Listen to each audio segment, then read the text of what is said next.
ये तो तारीफ में हो गई सारी बातें, सरकार ने बहुत बढ़िया से पैसे कमा लिए। लेकिन अब हमने कहा सरकारी बन गई वोडाफोन, एक तो न्यूज ये थी, लेकिन अब LIC बनने जा रही है प्राइवेट। एक तरफ से यानी एक कहानी ऐसे हो गई कि एक हाथ से लिया एक हाथ से दिया। उस स्थिति में अब आप एंट्री कर रहे हैं LIC की तरफ। न्यूज को इस प्रकार से सुने कि क्या LIC होने जा रही है प्राइवेट। बोले सर ये तो बहुत पहले से पता था। क्या LIC बिकने जा रही है विदेशी कंपनियों के हाथ में? आज के सेशन में यही आप जानने वाले हैं। क्यों? क्योंकि सरकार अपने एक कानून में बदलाव करने जा रही है। क्यों करने जा रही है, सारी बातें आज समझेंगे। अगेन, आज पहला क्वेश्चन जो चीन वाला था वो भी इकोनॉमिक्स का था, सेकंड वाला क्वेश्चन भी इकोनॉमिक्स का है, थर्ड वाला क्वेश्चन भी इकोनॉमिक्स का है। लगातार ही इकोनॉमिक्स चलती जा रही है, कभी कभार ऐसा होता है, ठीक है ना। तो इकोनॉमिक डेवलपमेंट GS पेपर 3, यही कारण भी रहा कि GS पेपर 3 में हमारे पेपर में से पढ़ाए हुए में से लगभग 80% क्वेश्चंस हैं। हाँ जी, हाल ही में सरकार ने किस कंपनी में लिस्टिंग से पहले 20% प्रत्यक्ष विदेशी निवेश की अनुमति दी है? तो LIC के अंदर जो डायरेक्ट फॉरेन डायरेक्ट इन्वेस्टमेंट है उसे 20% करने की अनुमति दी गई है। तो देखिए ध्यान से, यहां पर साथियों LIC का IPO आने वाला है और सरकार ने 20% FDI की अनुमति दे दी है कि कोई विदेशी कंपनी भी 20% तक इसमें निवेश कर सकती है। ये सारी बातें आप समझेंगे। आप यहां पर देख सकते हैं, सेंटर टू अलाउ 20% FDI इन LIC before mega IPO report. देखो बेटा, मैं आपको फिर एक बात समझाता हूं, यह निजीकरण होने जा रहा है ना। ध्यान से सुनिएगा। आप में से बहुत सारे विद्यार्थी जैसे ही ये लाइन सुनते हैं, क्योंकि आप अभी उस युवा वर्ग के विद्यार्थी हैं जिसे लगता है कि सरकार सब कुछ बेच देगी। याद रखिएगा, सरकारों का उद्देश्य ही बेचना है। आप पूछेंगे क्या बात कर रहे हो सर? जी हां, मैं एकदम सही बात कर रहा हूं। कारण यह है कि सरकार के पास कमाई के साधन के रूप में क्या है? आपके पास बेचने के अलावा कोई तरीका नहीं है। आप नीलामी करते जाइए, जगह बेचते जाइए। बोले फिर ऐसे तो सब कुछ ही बेच दीजिएगा, फिर तो ये सरकार ही बनाई क्यों? जी नहीं, सरकार नए संसाधन डिराइव करती है, नई चीजों पे इन्वेस्ट करती है। जैसे सरकार ने इन्वेस्टमेंट किया सोलर एनर्जी के आइडिया पर, उस आइडिया से पैसे कमाए, ठीक है। सरकार ने इन्वेस्ट किया, कभी जब नेहरू जी हुआ करते थे उन्होंने सबसे पहले भारत के अंदर बड़ी बड़ी कंपनियां लगाई थी, जिन्हें आज आप भेल गेल महारत्न कंपनियों के नाम से जानते हैं। ONGC, NTPC, इनका स्थापना जब की थी ना, तो दुनिया के लोगों ने क्रिटिसिज्म किया था कि यार नेहरू जी के पास विजन नहीं है, इन्होंने ऐसी कंपनियां बना दी जिसमें पैसा ही पैसा जा रहा है, कमा के कुछ नहीं दे रही हैं ये कंपनियां। लेकिन आज आप सोचिए, वो महारत्न कंपनियां हैं, 10,000 करोड़ से ऊपर का मुनाफा कमा के देती हैं। तो साथियों, सरकार का कार्य है कि वो नए अवसर तलाशे और पुराने जो चीजें उन्होंने डेवलप की हैं वो आने वाली पीढ़ियों को डिस्ट्रीब्यूट करते चले। तो इस बात पर अभी हम बहस नहीं करेंगे कि निजीकरण जो है यहां पर जो हो रहा है वो सही है या गलत है। हर सरकार ने निजीकरण किया है, आगे आने वाली कंपनियां भी करेंगी। आप सोचें, इस अंदाजा लगाएं कि जिस नासा को आप अपनी नजर में आसमान में बिठा के रखते हैं, उस नासा ने भी निजीकरण का यह रूप अपना लिया है कि लो अर्थ ऑर्बिट छोड़िए, पृथ्वी के चारों तरफ के जितने भी सैटेलाइट्स हैं अब वो नासा नहीं छोड़ेगा। उसने कहा कि अब हम इंटरप्लेनेटरी मिशन पर जाएंगे। इंटरप्लेनेटरी मतलब हम नासा अर्थ से निकल के मंगल की यात्रा, बुध की यात्रा, सूर्य की यात्रा ये करेंगे। अर्थ के चारों तरफ का जो एरिया है अब ये छोटी कंपनियों को दे देते हैं। जैसे स्पेस एक्स को पकड़ा दिया, अमेजन को पकड़ा दिया कि तुम लोग ये काम करो, प्राइवेट कंपनियां ये काम करें, ठीक है ना। ऐसे ही इसरो ने भी क्या किया था, आपको याद होगा, इसरो ने भी एंट्रिक्स का निर्माण किया, स्पेस का निर्माण किया, स्पेस ई का निर्माण किया, ताकि विदेशी कंपनियों को लाकर या देश की प्राइवेट कंपनियों को लाकर के ये काम करने दिया जाए। सरकार और आगे की बातें सोचे, है ना। तो निजीकरण प्रोग्रेसिव तरीके से बुरा नहीं है अगर आप आगे बढ़ रहे हैं तो। बुरा तब है जब आप नई खोज भी नहीं कर रहे हैं और जो है उसे भी बेच के खा रहे हैं, ठीक है ना। फिलहाल के लिए इस मैसेज को सुन के इसके बारे में जानकारी प्राप्त करिए। आज आप बहुत तगड़ा कंसेप्ट यहां सीखने वाले हैं। लाइफ इंश्योरेंस कॉर्पोरेशन, जिसे कहा जाता है वर्ल्ड के अंदर मतलब टॉप 5 जो दुनिया के अंदर सबसे ज्यादा बढ़िया बीमा कंपनी है, उनमें से जिसमें का नाम है दैट इज LIC, भारत की नंबर 1 बीमा कंपनी। एक ऐसी कंपनी जिसके बिकने से लगभग 1 लाख करोड़ रुपए सरकार को प्राप्त हो सकते हैं। एक ऐसी कंपनी, 1 लाख करोड़ बहुत होता है भाई, कई देशों की GDP से ज्यादा होता है। उतना इसके 20% की हिस्सेदारी, इसके कुछ परसेंट की हिस्सेदारी के बेचने से सरकार को मिल जाएगा। यह काम तैयारी चल रही है। एक महा त्योहार आने वाला है, यूं समझिए सरकार के लिए। अप्रैल जनवरी से लेकर के मार्च के बीच में सरकार कभी भी इसका IPO ला सकती है। अब सरकार को क्या लगा कि मैं इतना माहौल बना दिया, LIC का IPO आएगा। जो लोग नहीं जानते कि IPO क्या होता है मैं बताता हूं, that is initial public offering. देखिए LIC जो है ना वो भारत सरकार की सरकारी कंपनी है। सरकारी कंपनी का मतलब यह हुआ कि इसे LIC एक्ट के माध्यम से बनाया गया था, यह कोई प्राइवेट कंपनी नहीं है। LIC एक्ट के माध्यम से बनाया गया, इसलिए यह एक विधिक कंपनी है। विधिक कंपनी बोले तो स्टेटवरी कंपनी है, नियम कानून के वैधानिक रूप से बनी हुई कंपनी है। यही कारण है, ध्यान से समझिएगा, यही कारण है कि जब आर्टिकल 12 और आर्टिकल 36 में आप स्टेट की परिभाषा पढ़ते हैं इंडियन पॉलिटी के अंदर, जहां पढ़ते हैं स्टेट क्या है, अपन आर्टिकल के अंदर पढ़ते हैं ना, आर्टिकल 12 से 35 मूल अधिकार, जिसमें 12 नंबर आर्टिकल स्टेट की परिभाषा देता है। 36 से 51 के बीच में DPSP, जिसमें 36 नंबर आर्टिकल स्टेट की परिभाषा देता है, वहां LIC की बात भी होती है। LIC is a state. State क्यों? क्योंकि यह विधिक रूप से निर्मित है, स्टेटवरी बॉडी है, यह कोई कंपनी एक्ट से निर्मित नहीं है, कंपनी एक्ट के तहत बनी हुई कंपनी नहीं है, जैसे कि रिलायंस ऐसी कंपनी नहीं है। यह सरकार है, यह खुद कानून है LIC। ऐसी स्थिति के अंदर LIC के अंदर आम जनता भी भागीदार बने। अभी तक आपने बीमा परचेज किया, लेकिन अगर कोई यह कहे आपसे कि LIC के मालिक आप भी बनिए, तो इसे कहा जाता है initial public offering, that is IPO। आपसे कहा जाए इतना % हिस्सा इतने रुपए में आपका मिल जाएगा, आप कहेंगे इतनी बड़ी कंपनी का मालिक मैं कैसे बनूंगा? हिस्सेदार तो बन सकते हैं, मालिक नहीं तो उसके हिस्से तो बन सकते हैं। बोले वो कैसे? बोले आपको कंपनी कहे कि मैं आपको 0.001% हिस्सा इतने रुपए में देने को तैयार हूं। आपको फायदा क्या हुआ? आपको फायदा यह हुआ कि मान लीजिए 0.001% हिस्सा आपको 1000 रुपए में मिला, लेकिन कल को आप जब ग्रो करने लगे, कंपनी बड़ी बनने लगी, तो आज ये हिस्सा जो 0.001 जो है वो 1000 रुपए का है, कल को कंपनी ने और बिजनेस कर लिया तो ये 1000 रुपए बदल के 2000 में भी तो हो जाएंगे।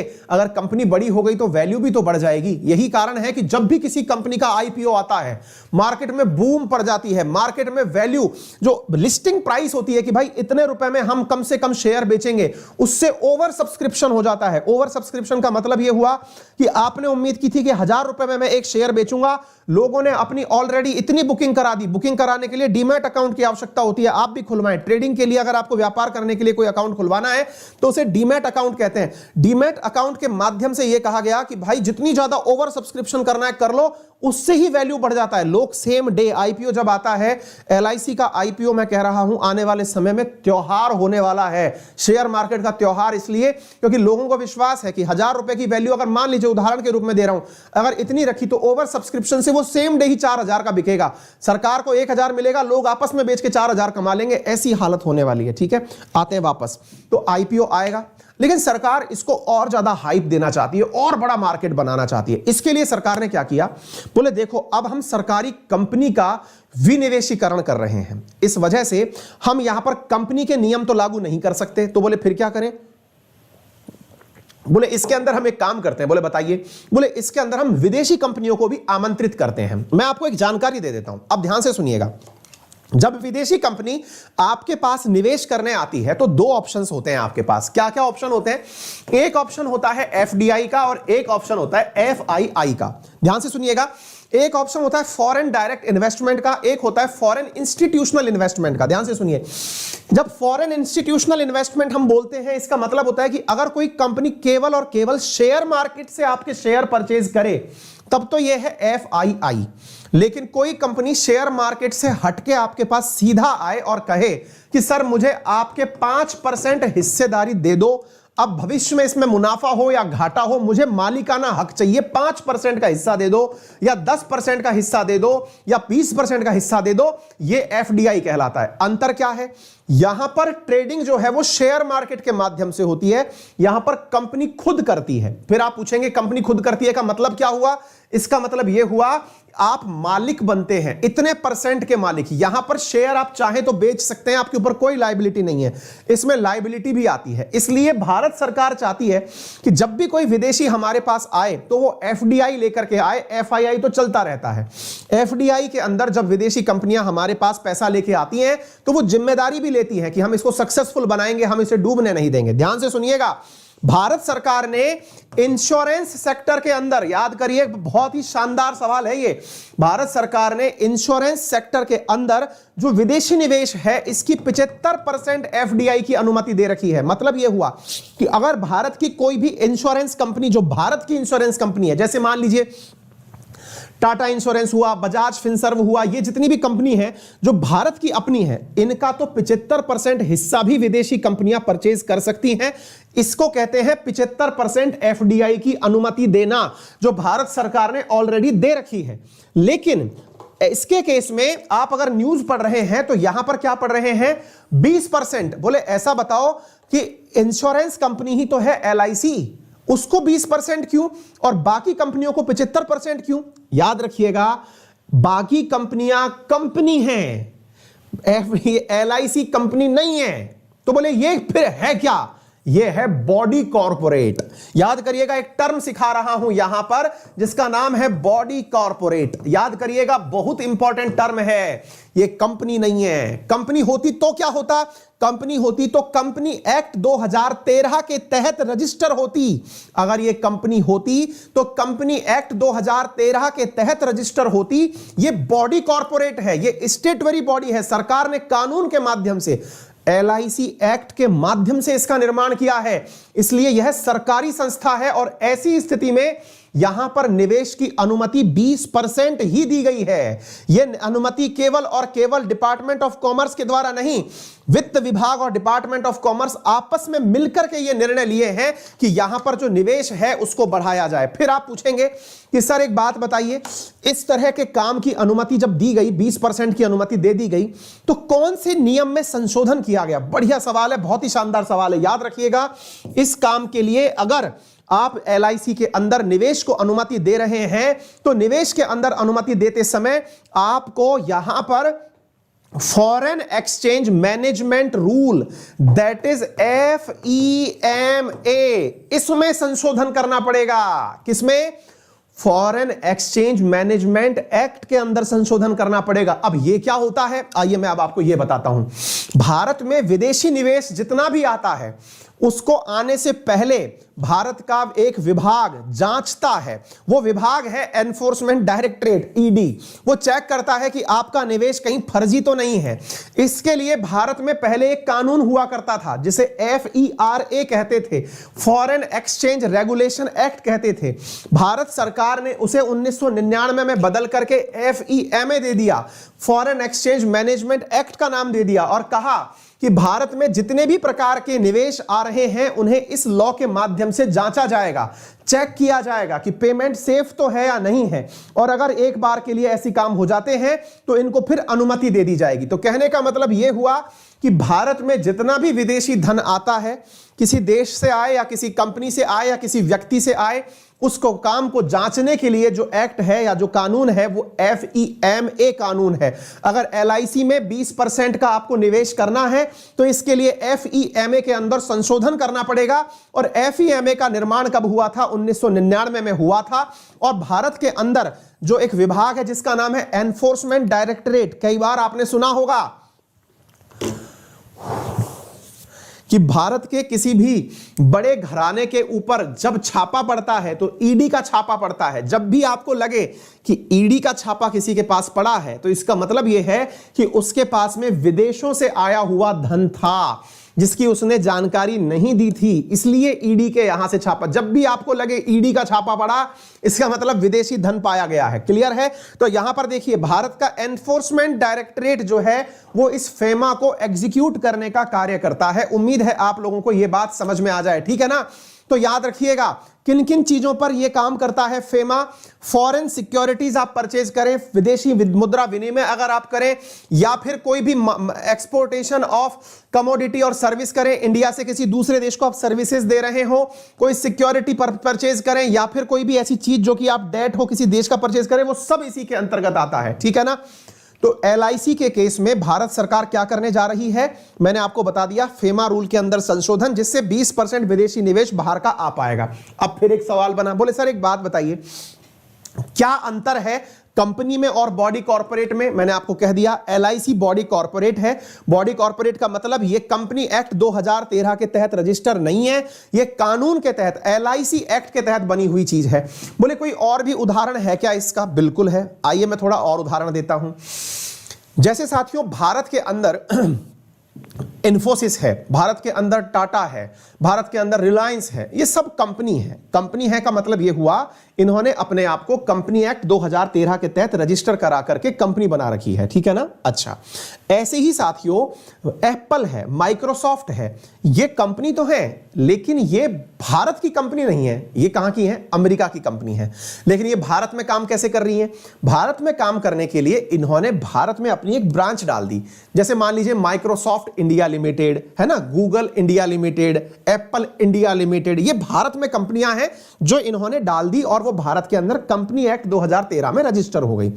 लेकिन अगर कोई आपसे पूछे कि एप्पल खुद क्या है, यानी आपकी नजर में एज एन इंडियन आपकी नजर में एप्पल या माइक्रोसॉफ्ट क्या है, तो आंसर है sir it is a body corporate. Body corporate का मतलब यह हुआ कि ये खुद हमारे पास रजिस्टर नहीं है, इसकी एक ब्रांच हमारे पास रजिस्टर है, यानी कि ये अपने आप में एक बड़ी व्यापक कंपनी है। अर्थात ये समझिए आसान भाषा में एक ऐसी कंपनी जो भारत के कंपनी एक्ट के दायरे में ना आती हो उसे बॉडी कॉर्पोरेट कहा जाता है। हालांकि करती वो भी काम व्यापार का ही है, जैसे भारत के अंदर ये जो काम कर रही है, क्या नाम है आपके, LIC काम कर रही है। LIC है भारत की ही, लेकिन इसने अपने आप को कंपनी की तरह कार्य करते हुए भी कंपनी एक्ट में रजिस्टर नहीं करा रखा। सर एक बात बताइए, क्या अमूल एक कंपनी है? क्या इफ्को एक कंपनी है? मैंने कहा नहीं। तो क्या फिर इनको बॉडी कॉर्पोरेट कहेंगे? हमने कहा नहीं। तो फिर बोले ये क्या है? मैंने कहा ये कॉपरेटिव्स हैं। यानी भारत में अगर आपको व्यापार करना है तो मैं आपको सिखाता हूं 3-4 प्रकार से व्यापार होता है। या तो कंपनी के माध्यम से व्यापार होगा, या बॉडी कॉर्पोरेट के माध्यम से व्यापार होगा, या कॉपरेटिव्स के माध्यम से व्यापार होगा, या फिर आप इंडिविजुअल पार्टनरशिप फर्म बना करके भी व्यापार कर सकते हैं, जिसे आप प्रोप्राइटरशिप भी कहते हैं। प्रोप्राइटरशिप से भी व्यापार कर सकते हैं। ये थोड़ा सा मैं आगे ज्यादा डीप में चला गया इकोनॉमिक्स में, लेकिन फिलहाल के लिए आप सरल रूप से यह समझिए कि LIC एक बॉडी कॉर्पोरेट है, ये एक कंपनी एक्ट के अंदर रजिस्टर नहीं है। आसान रूप से इतना ही समझ के काम चलाइए, ठीक है ना। तो भारत में मैंने आपको सारी बातें बता दी। भारत में इंश्योरेंस सेक्टर में कितना परसेंट वो अलाउड है? FDI 74% अलाउड है। लेकिन आने वाले टाइम के अंदर मैंने जो आपको जानकारी दी कि 20% FDI हम किस में अनुमति दे रहे हैं? LIC में। इससे फायदा क्या होगा? इससे फायदा यह होगा कि साथियों आने वाले समय में विदेशी कंपनी भी LIC की हिस्सेदारी परचेज कर पाएंगी FDI के माध्यम से, यानी वो भी मालिकाना हक परचेज कर पाएंगी। सर एक बात बताइए, मेरे पास LIC की पॉलिसी है, क्या मुझे कुछ फायदा होगा? बिल्कुल होगा। सरकार ने आपके लिए 10% तक LIC का जो हिस्सा है वो रिजर्व रख दिया है। पॉलिसी होल्डर्स के बीच में ही बेचा जाएगा उस हिस्से को। इसलिए अभी 4 दिन पहले लोकल न्यूज़पेपर्स में एक कटिंग भी आई थी LIC की, जिसमें LIC ने पब्लिक अवेयरनेस के लिए एक न्यूज के कॉर्नर पर जानकारी दी है कि LIC धारक अपने लिए डीमैट अकाउंट खुलवा लें। डीमैट अकाउंट का मतलब है कि यदि आपको शेयर में ट्रेडिंग करनी है तो डीमैट अकाउंट के माध्यम से ही करनी होगी, ठीक है ना। हाँ जी, माफी चाह रहा हूं, आज बहुत ज्यादा मैंने इकोनॉमिक्स बांच दी है, बहुत सारे लोगों के ऊपर से चली गई है, लेकिन क्या करें, ये भी बहुत ज्यादा इंपॉर्टेंट चीज है। FDI, FII, FEMA, ये सारी चीजें मैंने लिख करके भी यहां दी हैं, लेकिन उम्मीद है कि जो पढ़ने वाले विद्यार्थी हैं उनके लिए बहुत ज्यादा काम की चीज थी। बहुत सारी चीजें मैंने इसमें पढ़ा दी आपको। FEMA पढ़ा दिया है ना, और FEMA पढ़ा दिया, FERA पढ़ा दिया, FDI, FII के बारे में बता दिया, LIC के बारे में बता दिया, बॉडी कॉर्पोरेट के बारे में बता दिया, शेयर होल्डर्स के बारे में बता दिया, LIC के अंदर क्या प्रावधान होंगे उनके बारे में बता दिया। निश्चित ही ये यूजफुल होगा, लेकिन हाँ सबके लिए नहीं हो सकता, क्योंकि इतना डिटेल में आपके लिए इकोनॉमी जानना तभी जिम्मेदार है, जब भी काम का है, जब आप UPSC या स्टेट PCS की तैयारी कर रहे हो, ठीक है। चलिए, आंतड़ियां खिंच गई हैं आपको ये बताते बताते। मिशन के लिए मैं जानकारी दे दूं, जो भी विद्यार्थी मेरे साथ मिलकर के SSC, डिफेंस, रेलवे या फिर स्टेट PCS जिसमें कि इंडियन पॉलिटी पूछा जाता हो, उन एग्जाम्स की तैयारी करना चाहते हो, SSC CGL, CHSL, JEE, steno phase A, phase 9, इन तमाम एग्जाम्स जिनमें कि इंडियन पॉलिटी डिटेल से पूछा जाए, हिस्ट्री, ज्योग्राफी पूछा जाए, और स्टेट PCS और डिफेंस वाले विद्यार्थी ध्यान दें, उनके लिए हमारी क्लासेस वीकेंड पर चल रही हैं। यदि आप चाहते हैं तो इन क्लासेस को use my referral code Ankit 10 join करके SSC कैटेगरी में ज्वाइन कर लें। मेरे रेफरल कोड के साथ होने वाली फ्री क्लासेस भी आज शाम 7 बजे आपको अनअकैडमी के लर्निंग प्लेटफॉर्म पर उपलब्ध हो जाएंगी। यदि आप में से कोई भी विद्यार्थी हमारे साथ जुड़कर अनअकैडमी पर पढ़ना चाहता है तो अनअकैडमी पर उपलब्ध सब्सक्रिप्शंस में आप 10% का डिस्काउंट अंकित 10 रेफरल कोड लगा के प्राप्त कर सकते हैं। अंकित 10 रेफरल कोड लगा करके आपको अनअकैडमी पर कोई भी सब्सक्रिप्शन, चाहे UPSC, state, PCS, SSC, banking, railway, जो भी हो, वहाँ पर 10% का डिस्काउंट इमीडिएटली प्राप्त होता है। इसके लिए आप अनअकैडमी का लर्निंग एप्लीकेशन अपने मोबाइल में डाउनलोड कर लें या वेबसाइट से भी आप इसे परचेज कर सकते हैं। 12 महीने का सब्सक्रिप्शन 46,000 में आपको दिया जाता है। रेफरल कोड अंकित 10 लगाएंगे तो 10% का अतिरिक्त डिस्काउंट आपको इसके साथ प्राप्त होता है। ठीक है, बात हो अगर एसएससी की, सेम इसी प्रकार से आप एसएससी के अंदर 24 महीने का सब्सक्रिप्शन जो है वो 7800 रुपए में ले सकते हैं। अंकित 10 यूज करने पर 10% का डिस्काउंट वहां पर भी आपको प्राप्त हो जाता है। ठीक है, फिलहाल के लिए इतना ही। अपना ख्याल रखें, बड़ों का सम्मान करें, छोटों को प्यार दें और अपना व्यक्तित्व इस प्रकार से विकसित करें कि महिलाएं आपके साथ सुरक्षित महसूस करें। याद रखिए, आज शाम को 7 बजे आपकी फ्री स्पेशल